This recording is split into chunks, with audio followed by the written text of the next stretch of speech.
नमस्कार दोस्तों, आप सभी का स्वागत है मेरे YouTube चैनल पर। आगामी जो लेखपाल का पेपर प्रस्तावित है उसमें एक सब्जेक्ट है ग्राम समाज एवं ग्राम विकास। तो उसके कुछ महत्वपूर्ण क्वेश्चन MCQ बेस में आपके समक्ष लेकर आ रहा हूं। मेरा नाम है अमित तिवारी। ये पार्ट 3 है। पार्ट 2 इसके पहले मैं अपलोड कर चुका हूं, आप उसको भी मेरे चैनल पर जाकर देख सकते हैं। चलिए स्टार्ट करते हैं आज के कुछ इम्पोर्टेंट क्वेश्चन के साथ। जरीब कितने गज के बराबर होता है? दोस्तों सबसे पहले समझते हैं जरीब क्या होता है। जरीब एक लोहे का फीता होता है, जंजीर टाइप का। तो ये गांव में क्या होता है, लेखपाल लोग जैसे कोई लंबी ज़मीन नापनी है, जैसे बहुत ज़्यादा ज़मीन नापना है तो जरीब लेकर आते हैं। तो जरीब का इस्तेमाल किया जाता है। लट्ठे में क्या होता है, लट्ठा थोड़ा इधर उधर भी हो सकता है बार बार हटाने पर, तो सीधी जरीब रखकर ज़मीन नाप ली जाती है। तो जरीब कितने गज के बराबर होता है? 50 गज, 60 गज, 55 गज या 65 गज। तो यहाँ पर सही आंसर है ऑप्शन बी, जरीब 60 गज के बराबर होता है। चलते हैं अगले क्वेश्चन की तरफ, देखते हैं जरीब कितने नॉट के बराबर होता है। जरीब कितने नॉट के बराबर होता है? 20 नॉट, 30 नॉट, 15 नॉट या 25 नॉट। तो दोस्तों जो नॉट होता है वो क्या होता है कि जो आपका ये गज होता है, 3 गज बराबर 1 नॉट होता है। 3 गज बराबर 1 नॉट। तो अगर आप 60 को 3 से भाग करते हैं तो 20 आता है। यानी अगर नॉट में भी पूछा गया है तो आप आंसर बता सकते हैं कि जरीब का जो माप होता है वो 20 नॉट के बराबर होता है। चलते हैं अगले क्वेश्चन की तरफ, देखते हैं अगला क्वेश्चन क्या है। जरीब कितने मीटर के बराबर होता है? ये भी क्वेश्चन आपसे पूछा जा सकता है कि मीटर में इसकी लंबाई कितनी होती है। तो ऑप्शन ए है 20 metre, option B 30, option C 15, option D 25 metre.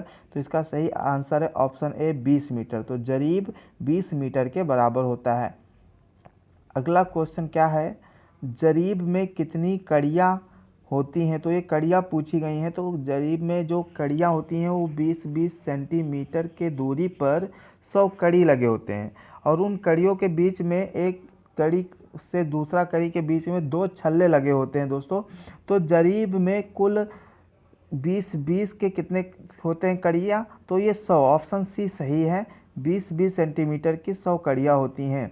अगला है गल्ला मंडी में अनाजों पर लगने वाले प्रमुख फफूंद हैं। तो आपने देखा होगा कभी कभी अनाजों पर फफूंद लग जाते हैं, जैसे गेहूं हो, मक्का हो, चावल हो। तो इन सब में क्या होता है कि फफूंद लग जाते हैं। तो उस फफूंद का नाम क्या है? Mucor, Rhizopus, Candida, Aspergillus.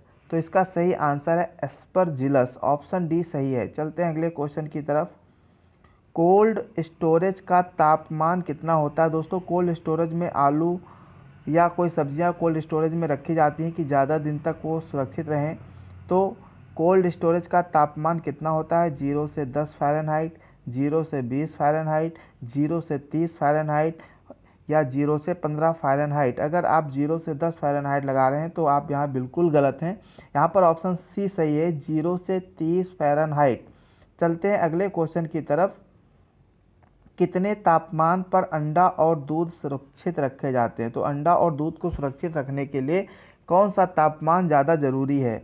35 से 40 फ़ारेनहाइट, 50 से 60 फ़ारेनहाइट, 80 से 90 फ़ारेनहाइट या 40 से 80 फ़ारेनहाइट। तो दोस्तों इसका सही आंसर है ऑप्शन ए, 35 से 40 फ़ारेनहाइट। यानी कि यहाँ पर अगर 35 से 40 फ़ारेनहाइट के टेम्परेचर पर अंडा और दूध रखा जाए तो सुरक्षित रहते हैं। चलते हैं अगले क्वेश्चन की तरफ। वर्षा उपहार किसकी प्रजाति है या किसकी किस्म है? मतलब भिंडी की या टमाटर की या बैंगन की या मटर की। तो दोस्तों क्या होता है कि फसलों की नई प्रजातियां विकसित की जाती हैं जिससे पैदावार ज़्यादा हो। तो ऐसे ही सब्जियों की भी की जाती हैं, फलों की जाती हैं। तो यहाँ पर अगर आप ऑप्शन ए के साथ जा रहे हैं तो बिल्कुल इस बार आप सही हैं। ऑप्शन ए इसका सही है, यानी इसका सही आंसर होगा भिंडी। चलते हैं अगले क्वेश्चन की तरफ। फूल गोभी से प्राप्त होता है। तो फूल गोभी खाने से हमें क्या प्राप्त होता है? विटामिन ए, विटामिन के, विटामिन डी या विटामिन सी। तो इसका सही आंसर है ऑप्शन बी, विटामिन के। फूल गोभी से हमें विटामिन के प्राप्त होता है। अब अगले क्वेश्चन की तरफ चलते हैं। सामान्यतः फलों की डिब्बाबंदी की जाती है वसा के घोल में, नमक के घोल में, शक्कर के घोल में या एसिटिक अम्ल के घोल में। अगर ये आप यहाँ पर जा रहे हैं ऑप्शन बी नमक के घोल में, तो बिल्कुल गलत है। देखिए नमक का जो घोल होता है, नमक का प्रयोग किया जाता है अचारों को ज़्यादा दिन सुरक्षित रखने के लिए। तो अचार को सुरक्षित रखने के लिए नमक का प्रयोग किया जाता है। यहाँ पर ऑप्शन सी सही है। तो डिब्बा बंदी करते हुए यहाँ शक्कर के घोल का प्रयोग किया जाता है। चलते हैं अगले क्वेश्चन की तरफ। पूसा केसर किसकी किस्म है? तो पूसा केसर किसकी किस्म है, ये आपसे पूछा गया है। मूली की, सलजम की, चुकंदर की या गाजर की? अगर आप यहाँ पर गाजर लगाते हैं तो आप बिल्कुल ही सही हैं।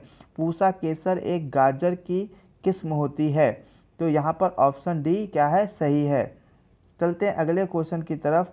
पूसा मैजेस्टी किसकी किस्म है?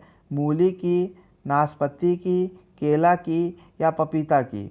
अगर दोस्तों आपने यहाँ पर मूली लगा रखा है तो घबराने की कोई ज़रूरत नहीं है, आप पूरी तरीके से गलत हैं। लेकिन आप यहाँ पर आंसर सही जानने के बाद आपका एक क्वेश्चन तैयार हो जाएगा। पूसा मैजेस्टी पपीता की एक प्रजाति है, यानी ऑप्शन डी सही है। अगला क्वेश्चन, नोरिन 10 जीन के द्वारा बौने किस्म के पौधे पैदा किए जाते हैं। यहाँ पर नोरिन 10 जीन के द्वारा जैसे बौने किस्म का, जैसे पौधा बहुत लंबा होता है, जैसे मान लेता हूँ कि मक्का का पौधा है, देसी मक्का का जो पौधा होता है काफ़ी लंबा होता है। तो क्या होता है कि पानी के बरसात से या आंधी चलने पर क्या होता है, लेट जाता है। तो हमें छोटे किस्म का अगर निकालना है तो क्या होगा? तो यहाँ पर अगर आपको ऑप्शन बी लग रहा है तो यहाँ पर आप गलत हैं। यहाँ पर ऑप्शन ए सही है। नोरिन 10 जो जीन होता है वो गेहूं की प्रजाति होती है, यानी ऑप्शन ए सही है। जरीब सर्वेक्षण में क्षेत्र को किस ज्यामितीय आकृति में बांटकर नापना आसान होता है? मतलब अगर आपको जरीब से ज़मीन को नापना है तो आपका जो क्षेत्र है, भूमि है, उसको आयताकार में नापा जाए, वर्गाकार में नापा जाए या कैसा नापा जाए जिससे कि आपको आसानी हो। तो यहाँ पर सही आंसर है त्रिभुज। त्रिभुजाकार में बांट कर नापने से थोड़ा सा आसानी होता है, ऐसा माना जाता है। उम्मीद कर रहा हूँ कि आप लोगों को पसंद आ रहा होगा वीडियो। अगर पसंद आ रहा है तो हमारा ये चैनल ज़रूर आप लोग लाइक कर लीजिए और सब्सक्राइब कर लीजिए, जिससे ये सीरीज़ आपको मिलता रहे। मैं डेली ये सीरीज़ डालता रहूँगा जब तक लेखपाल का पेपर नहीं हो जाता। मैं डेली आपके लिए 10-15 इंपॉर्टेंट क्वेश्चन लाता रहूँगा। चलते हैं आगे। तो दोस्तों आज इतना ही क्वेश्चन था। उम्मीद करता हूँ आज का सेशन आपको पसंद आया होगा। बहुत लंबा वीडियो नहीं बनाता हूँ कि आप 8-10 मिनट देकर आप डेली कुछ ना कुछ थोड़ा थोड़ा तैयार करते रहें। जो थोड़ा थोड़ा करके हम पढ़ते हैं, स्लो स्टडी होती है, वो थोड़ा सा अच्छा होता है। तैयारी एक दिन की नहीं होती है। तो धीरे धीरे पढ़ते रहिए, एंजॉय करते रहिए। Thank you.